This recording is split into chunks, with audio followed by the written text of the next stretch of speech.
Good evening, everyone, and welcome to our virtual NBC6 Voices on our Facebook and YouTube pages. I'm Jawan, Strader. Well, today we are discussing a very sensitive topic. We're discussing missing persons, and we want to know, is enough being done to find them?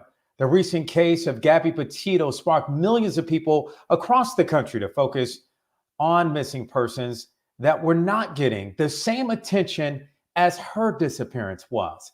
Several law enforcement agencies were involved in a search for Petito, including the FBI. And shortly after Gaby Petito's body was found in a remote area of Wyoming, 19-year-old Fort Lauderdale native Miya Marcano went missing from her Orlando apartment complex, and the same search efforts were put into finding her. But why aren't other missing people provided the same amount of resources or even given the same media attention? So how is the missing found? To help break down the process of locating missing persons is Detective Meredith Knight from the Lauderhill Police Department. I had a chance to speak with him earlier today. Take a listen. To me a little bit, for all those that don't know, what happens when someone files a missing persons report? Well, the first contact with law enforcement is our regular road patrol officers that go out to the residents, and they take the initial report from whoever would like to report them missing, which could anyone from a spouse, a parent, or a caregiver. At that point, they document things like where was the last person seen, where was the last place they were seen, clothing, possible places that they could be, if they have a phone number, their kind of routine, things like that. And from there, that report is generated and it gets forwarded through the supervisors and then gets assigned to a detective. Detective Knight, I got to ask you, does it have to be 24 hours? There used to be this thing where it has to be 24 hours before I can report a loved one missing. Does it have to be 24 hours? There's no specific timeline, and a lot can change based on the scenario. So obviously, if we've got a 6-year-old child who walks home every day and an hour or two after they should be home, they're not seen, that's a different scenario than, say, a grown adult, 20, 30 years old, who drives and they didn't get home right after work. So there's no hard timeline. However, circumstances can change things. And let's talk about that. And let's talk about the changes that have been made. I would say over the past, say, 30 years or so, Okay. to where we are now. And let's talk about some of those changes. Of course, we have the Amber Alert, which has been very successful in helping find missing kids. It took place in 1996, named after a child that basically was abducted while playing, and a little 9-year-old, and then lost their life. Let's talk about that. Let's talk about, there's a silver alert system and everything else. Does more need to be done to help in finding missing persons, especially older adults? We have those in place with kids. We do know that there's a silver alert with older adults, but like you said, when it comes to those 20-something-year-olds, those 30-something-year-olds. I don't know if I'm in the position to say more needs to be done. On the day-to-day, what we deal with, that initial contact really is what's very necessary to get that ball started. And when people talk with us, again, they have to convey beyond this person not making it home. For instance, if I have an adult who didn't come home from work and they're 3 hours late, if you just say, well, my husband or my brother or my cousin didn't make it home, they should have been home 3 hours ago, that doesn't necessarily convey the urgency or the key things that a lot of people think in their head, but they're not expressing, that can get us rolling. For instance, if that person has been the same routine for 30 years, they come home and then from there they do, that's important, because now this shows this isn't normal, right? As opposed to they went to Walmart, they went to get some dog food, and they're a little delayed and they fail to communicate that. A child who walks home from school, they've spoken to, friends that saw him walking, he was on his way home. Those are things that we need to hear beyond they're just not there. So that urgency gets things moving. Generally, if you say my 30-year-old, relative who drives, has no medical issues, is not home for 3 hours, it's not going to strike that chord that we need so we can get the ball rolling on our end. It's very common for people to make stops on the way home. So we really need to know those extenuating circumstances so that way we can start off. And it's interesting you should say that, because I was talking to one of your colleagues a moment ago, and we were just talking about the different types of missing persons that exist out there, because they're often runaways. We know the runaways that are out there. There are human trafficking cases out there. There are the non-custodial parents that may take their kids because they want their kids away from maybe their ex or whatever have you. But then there are the more serious ones as well. But all these are serious. And you guys, do you look at all these the same way? No, we don't look at it the same way.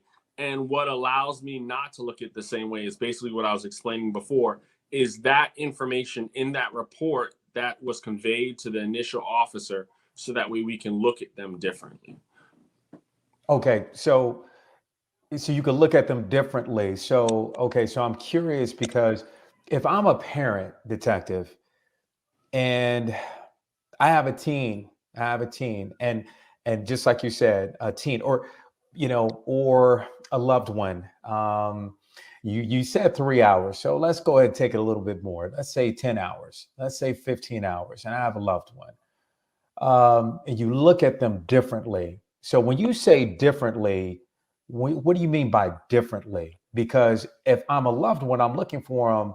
I want you to look at them the same as if they were yours, if they were your loved one. So the reality is, law enforcement gets multiple reports from multiple families within not only our jurisdiction, but other jurisdictions looking for people. So I don't, with the same respect that you said, looking for them like they're a loved one, right? So if you call me and tell me my 15-year-old child has not come home for the last 10 hours, and in the last year, they've done this 15 times to go hang out with their friends for the weekend when I told them they couldn't, it's going to be looked at differently than the 5-year-old that has never gone missing, is always where they're supposed to be when they're supposed to be there. And because we get multiple reports, we have to prioritize things. That's just the reality. So for the 5-year-old that's missing, for their family, I'm sure that they're going to expect a certain response related different than, say, like the family of the 15-year-old who's always missing. A lot of times parents will call and say, hey, I just called, I know they're missing, but I have to, just in case something happens. So in their mind, they're telling us, I want to basically CYA. So because we have to prioritize, because again, not only are we dealing with our missing kids, but we have other local law enforcement partners that are calling us and saying, hey, this missing person might be in your jurisdiction. Can you keep a lookout? Can you check this address? So we have to prioritize based on the circumstances. And how powerful is social media nowadays to helping to find those missing persons and helping you with your case? How powerful is it? Mm-hmm. I can sit here in Florida. I can send out a message to 50 people that I know across the United States. It'll hit their timeline, and there's 50 to 100 people that they know throughout the United States will see it in less than literally 5 minutes. So I don't know if I can quantify how powerful that tool could be. But you don't have to quantify it, but you could tell me does social media help? It does. It does help. As opposed to maybe, say, 30 years ago when we didn't really have social media. So it's definitely a big help. So for all those parents out there that may be watching, that may be going through something, or God forbid, hopefully they never go through this. What's your advice to them if there is a loved one that may wind up missing, as far as what action, what plan of action they should take right away? Obviously, my first thing would be is, as a family member, most of us have an idea who our loved ones associate with. So those are obviously the first lines of communication. Once we've gone through those communications and we realize something is wrong, I think at that point we need to get law enforcement. I would recommend rather that we get law enforcement involved, and from there get that ball rolling. Like you said, we've got the Amber Alerts, we've got Silver Alerts, we've got national databases, we've got national organizations that are notified and involved once that report started. So like most things in life, we've got to attack things from multiple avenues. So the families working in partnership with law enforcement can get that maximum effect.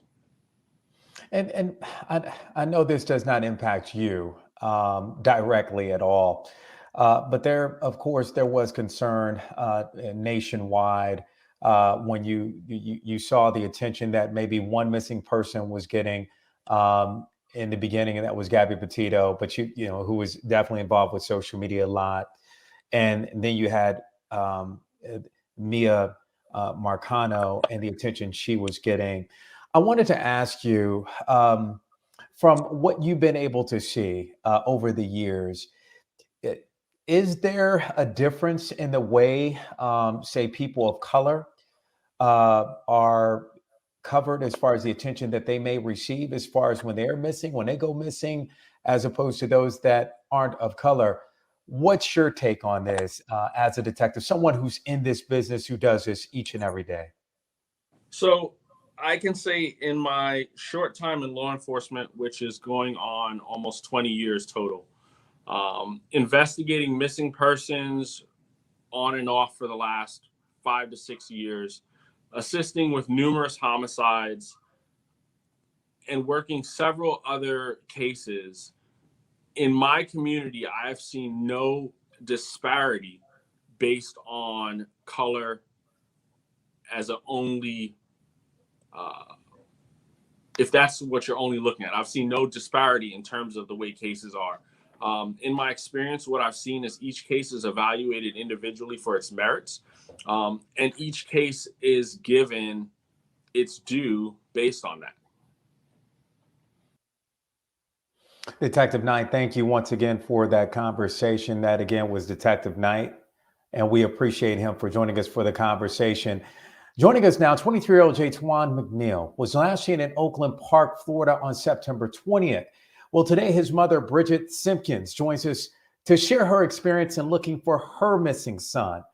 Please welcome Bridgette to the show. Bridgette, how are you doing? Okay.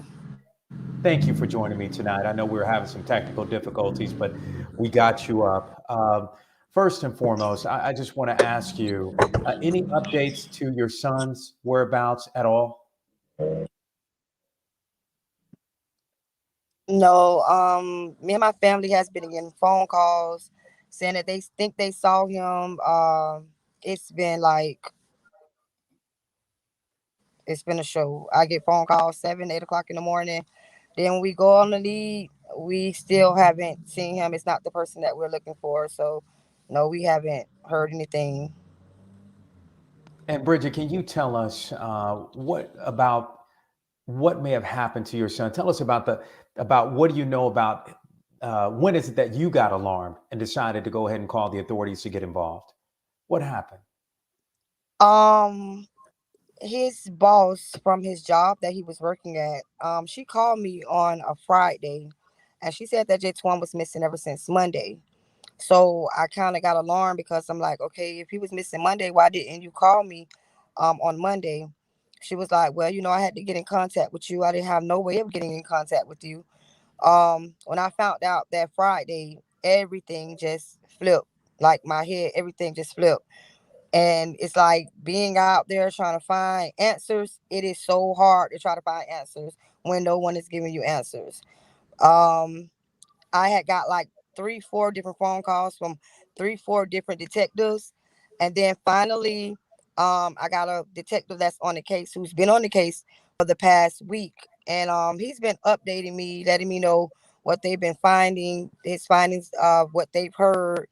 But it kind of scares you, especially when they tell you that they think they found the body, and Hmm. then it's like they wait for a moment, and then when they tell you, but it's not him, that have the thought in your mind, like, like, what am I going to do? I don't know what I would tell my kids because he's my oldest son. He's always been there, so I don't know how to take the news. And can you tell me about your experience with law enforcement? We just heard from a detective from Lauderhill.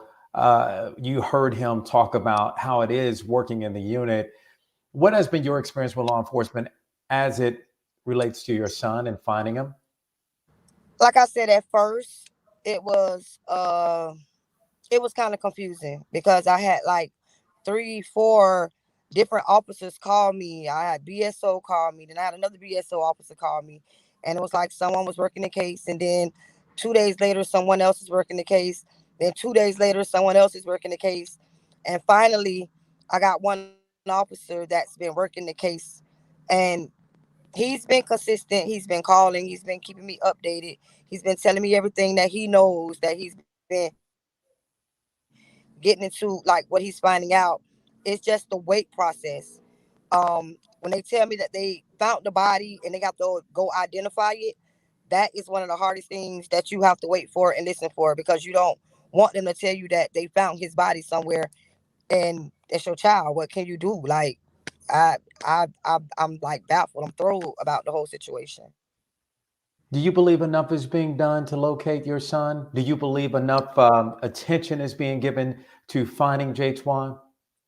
No, I don't. I Why really don't. then? Can you tell me why? The reason why is because, like I said, I get phone calls. They're telling me things that I already know. When I'm like, okay, are anybody looking for him? Like, what's really going on? They're telling me that I know things take a process, but being that he's missing, they're telling me I have to wait 20 days or they have to subpoena the phone records. That's like a wait on that to find out exactly who the last person he talked to. There's nobody that's like really pushing the issue. Nobody but me and my family. And I felt like at one point in time I'm like, okay, seems like I gotta investigate myself. Hmm. And it is kind of hard when you don't have no answers. It's like the phone calls are slow. It's like you're sitting there and you're waiting for a needle in a haystack. And everybody know how hard it is to find a needle in a haystack. It's like everything is on slow process. Like, it's like, okay, we're gonna take our time. It's not really important. He's 23, but he's my son. Like, he's a son. He's my child. So I think that they could do a little more work, at least a little harder. But I do thank Detective Blank Shift because he have been calling and keeping me updated so far for the last couple of days since he got back Monday. And it's interesting, Bridget, because I had a conversation with a detective talking about this disparities between people of color and people that are not of color. And Right, and and we talked about that. And you heard the right. detective there, because when Gabby Petito went missing, um, when she went missing, there was outrage among many people of color, Yeah, they was and that out enough looking. wasn't being done. And thank goodness there was outrage on social media, because it may have helped in getting the attention for Mia's case. Right. And there were a lot of people getting involved in Mia's case, and even people were saying that enough wasn't being done to get the attention out about Mia's case. So after hearing the detective give his thoughts on that, I want to hear from you, someone who's going through this right now. And do you believe that there is a disparity? Yeah, I do. You do. You do. And you don't believe that Jaytwan is getting the necessary attention that he should be getting, whether it's No, the media, whether it's law enforcement. You no, don't think enough is being given to finding your son. no. And the reason I say that, and I'm not saying it just because, but because of the simple fact that I feel like he's a black young boy, and They're worried about the thing that I keep hearing is what was he into? What was he doing? Was he on drugs? Was he selling drugs? He's not that type of person. So to hear that, that's how y'all see him. Y'all see him as a black man who's out here and he's doing bad things. Like he's doing things that he don't supposed to do. But Jaytwan is not like that. Jaytwan is not like that.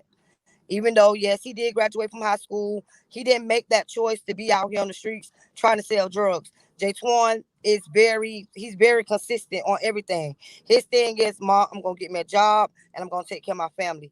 That is Jaytwan. But because he's a black man, a young black man, I feel like there's a lot of hold in it because they look at black boys, black men as all they know how to do or all they want to know how to do is get in trouble, sell drugs, um, do fraud, do all kind of crazy things. There are a lot of black successful men out here who are living proof right now today that it can be done. It's not just about black and white, but I feel like there's more that can be done. I really do. And Bridgette, it's interesting because you talk about how Jaytwan is, and for instance, he never missed a day of work. He never missed a day of work, right? He always called home, but missed work the last time you saw him, and even Right. left his cell phone at home. So, do you believe that something happened to him? Yes, honestly, I do. Because what really made me get to the fact that I knew something was wrong, Thursday that just passed, I have two daughters, his little sisters. Their birthday is the same day, September the 30th. Jaytwan, when it comes to those kids, he never misses their birthday. He's gonna call. He's gonna make sure they got what they want. And he told my son, because I have a 22-year-old son, he said, "Tell mom that I'm gonna get my sisters a pair of Nikes." One thing about Jaytwan, when Jaytwan said he's gonna do it, he's consistent. He's gonna do it. This is not him. This is not like him. He haven't called his brother. Him and his brother have been talking. I mean, like on a regular basis. All of that has stopped. And I feel like, and I know in my heart, something is wrong. I know something is wrong. Well, Bridgette, we're going to do our best to try to help get the word out there in hopes of bringing Jaytwan home and finding him. Thank And you. thank you so much for joining us on the Thank show. you. I know this is not easy, and I know it can't be easy. I can't imagine what you're going through. I cannot, but I really appreciate you. And Thank you for what do having me. absolutely, what do you want to say to all those people out there that may be watching? And we're going to throw Jaytwan's picture up here one last time before we let you go. But what do you want to say to Like, everyone out there? I want to speak directly to the mothers.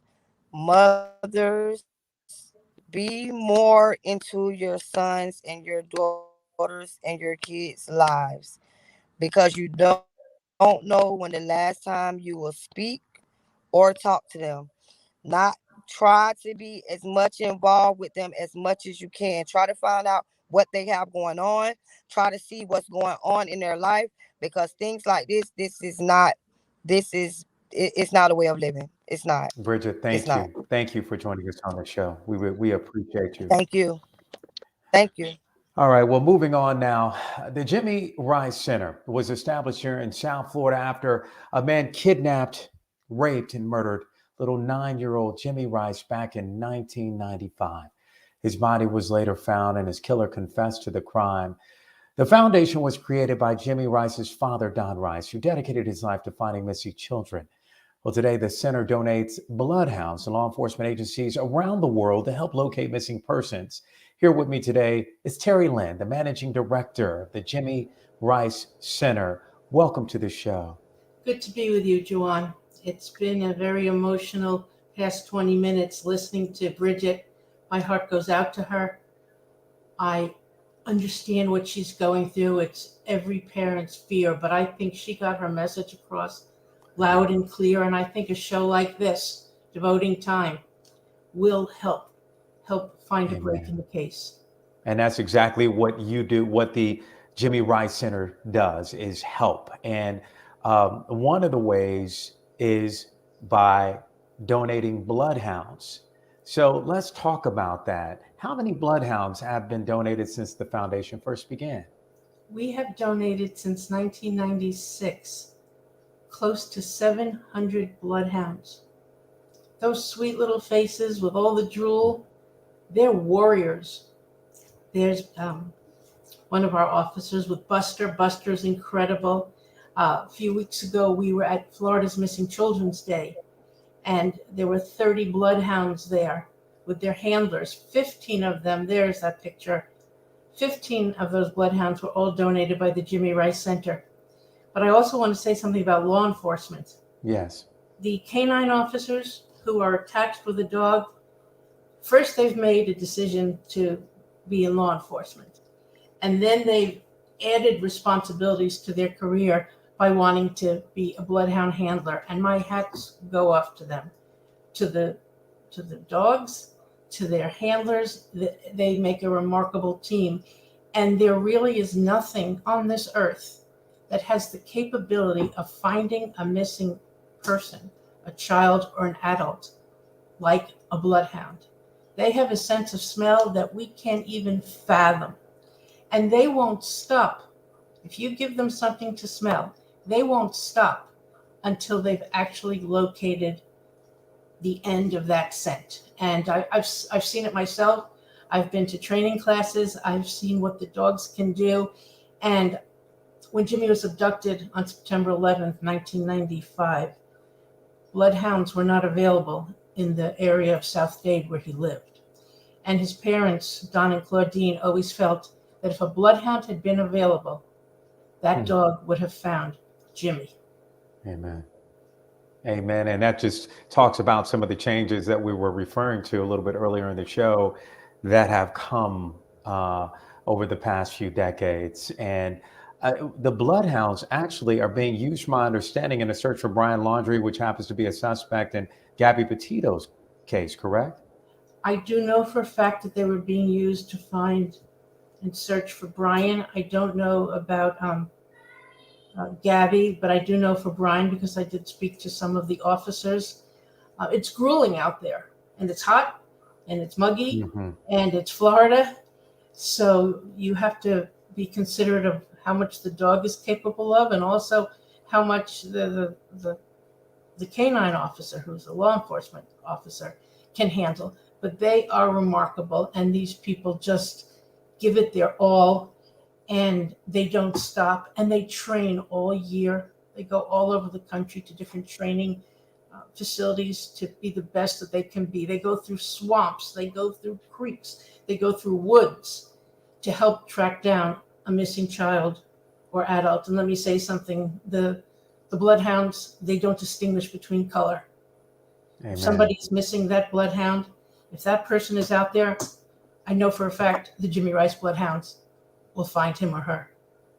Well, Terri, tell me about some of the other efforts the center has been doing in order to help locate the missing. Well, we've been an advocate for families and for individuals whose lives have been disrupted by violence. When they were alive, Don and Claudine Ryce were able to change legislation.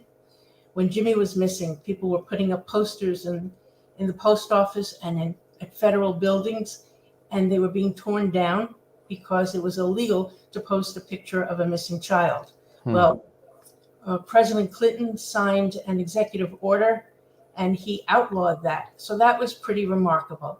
I will say one of the things we are the proudest of is the fact that we donate bloodhounds free of charge to law enforcement.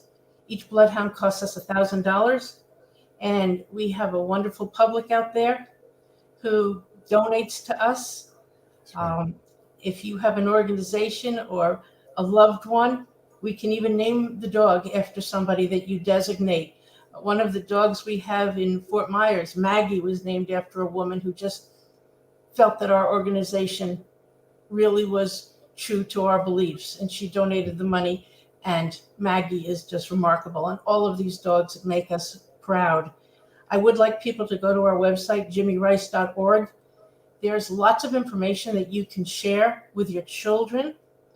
You know, we give children so many tools. Don't cross the street. Look both ways. Don't do this. Don't talk to strangers on your phone. But we need to have conversations with our children. Obviously, in Bridgette's case, her child is an adult. But with our young children, we need to really level with them in ways that they understand. And that if somebody talks to them or wants them to come to their car, that we should tell the child to run. That's Parents say, well, he's so sweet and so innocent. I don't think it would be a good idea to deprive them of their childhood.